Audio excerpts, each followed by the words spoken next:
Assalamualaikum semua.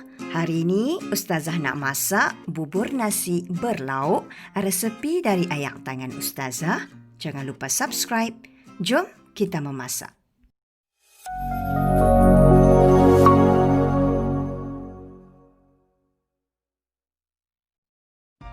Ustazah menggunakan periuk ya. Lebih mudah sebab periuk ni dia dalam.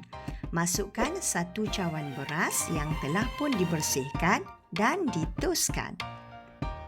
Masukkan 1 cawan daging lembu yang telah pun dibersihkan dan dipotong kecil. Nak masukkan lebih pun boleh. Seterusnya, masukkan 1/3/4 liter air. Ustazah masukkan 1 liter dahulu ya.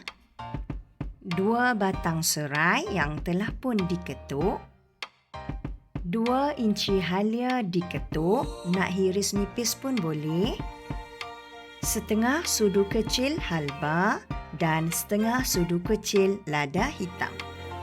Kacau-kacau sedikit supaya semua bahan-bahan bercampur dan akan masak sekata.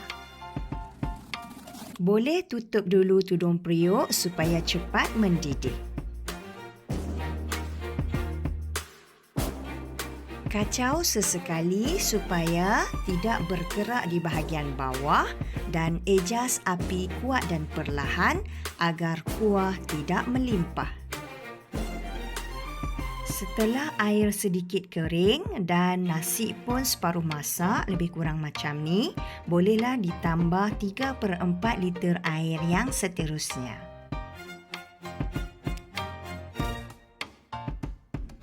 Teruskan memasak sehingga nasi menjadi bubur.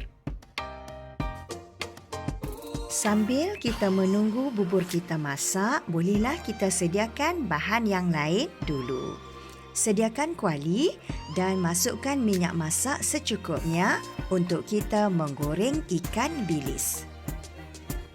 Setelah minyak panas, masukkan 1 cawan ikan bilis yang telah pun dibersihkan. Ikan bilis ni kita akan tabur di atas nanti untuk dimakan bersama dengan bubur nasi. Sambil Ustazah menggoreng ikan bilis ni, dijemput kepada kawan-kawan untuk menekan butang subscribe di bawah. Goreng ikan bilis sehingga garing. Setelah masak dan garing, bolehlah diangkat dan ketepikan dahulu. Di dalam kuali yang sama, Ustazah keluarkan minyak ikan bilis tadi dan masukkan 4 sudu besar minyak sapi. Kita akan buat tumis darat ya selepas ni. Cairkan minyak sapi di atas api yang sederhana. Setelah panas, tumis kulit kayu manis, buah pelaga dan bunga lawang. 6 ulas bawang putih dihiris nipis dan 5 ulas bawang merah dihiris nipis. Masak bahan-bahan tumis sehingga berbau harum dan sedikit perang.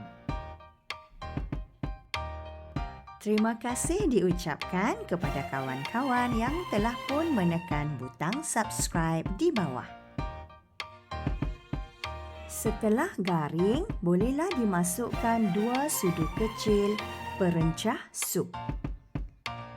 Kacau bahan-bahan tumis sehingga betul-betul sebati dan ketepikan dahulu. Jom kita tengok bubur nasi kita. Setelah 45 minit kita masak tadi, nasi akan menjadi bubur lebih kurang macam ni ya. Bila dah kering macam ni, bolehlah perlahankan api supaya tidak menjadi kerak di bahagian bawah. Bahan tumis tadi akan dituang ke atas bubur nasi yang telah pun siap dimasak. Inilah yang dinamakan tumis darat. Seterusnya, masukkan 2 kiub pati ayam. Ustazah tak masukkan garam dan sebut perasa ya. Cukup sekadar kiub pati ayam saja. Akhir sekali, masukkan setengah cawan santan pekat. Ustazah gunakan santan kotak saja. Kacau semua bahan-bahan sehingga sebati dan betul-betul mesra. Bubur ni tidaklah terlalu masin sebab nanti kita akan makan bersama dengan ikan bilis. Bubur nasi berlauk dah pun siap dan sedia untuk dihidangkan. Bubur nasi berlauk ni sesuai dimakan pada bila-bila masa sahaja. Kanak-kanak pun boleh makannya sebab dia tak pedas. Taburkan sedikit ikan bilis yang telah pun siap digoreng, lobak masin yang telah dipotong kecil dan daun sup dan daun bawang yang dipotong kecil. Akhir sekali, taburkan sedikit bawang goreng. Bubur nasi berlauk sesuai dijadikan hidangan utama kerana ia juga sangat mengenyangkan. Inilah dia bubur nasi berlauk, resepi dari ayam tangan Ustazah. Selamat mencuba!